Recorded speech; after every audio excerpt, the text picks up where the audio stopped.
头起先来关心的，就是今仔是5日节连假上尾天，也毋过伫咧高雄所发生2层堵水的意外。伫咧家庭啊是一个70岁阿公去寻鱼尾仔时跌落去水里，结果送病院是救无回来。另外呢是一个伫咧基丁海墘啊出泳的民众，毋知影啥物原因堵水，送病院嘛是共款未呼救啊。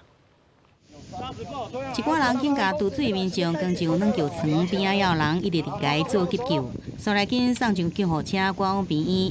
初一早起10点外，高雄基丁3路海边传出堵水意外，现场的民众赶紧通报警消协助来救人。许男跟他的3、4名友人一起过来其这边冲浪，那发生后是有人将其合力救案，那由119消防接力持续进行 CPR 抢救。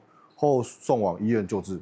警消甲民众斗阵甲堵水的30岁4口的查甫人救上花急救，不过伊伫送病院进前已经无喘气心跳啊。经过病院急救，依然伤骨不治。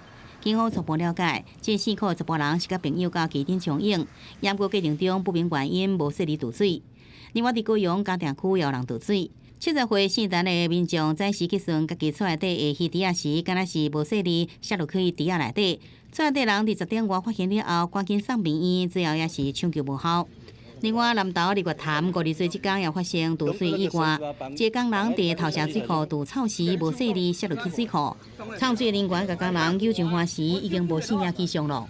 我们消防队同仁就是有对他马上做 CPR AED 的处置，那因为他家属在旁边做，就是可能潜下去的时间已经有点久了，他就放弃急救这样。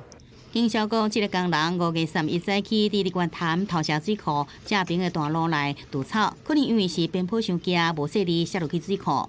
消防队到现场来救人，不过因为水下能见度无好，唱水队头一摆找人的时阵无发现。迄天早起11点半进行第2摆找的时阵，才找到这个堵水的工人。唱水队员随即甲工人救上花来进行急救，家属最后表示无愿意急救啊，也拒绝送病院。记者综合报道。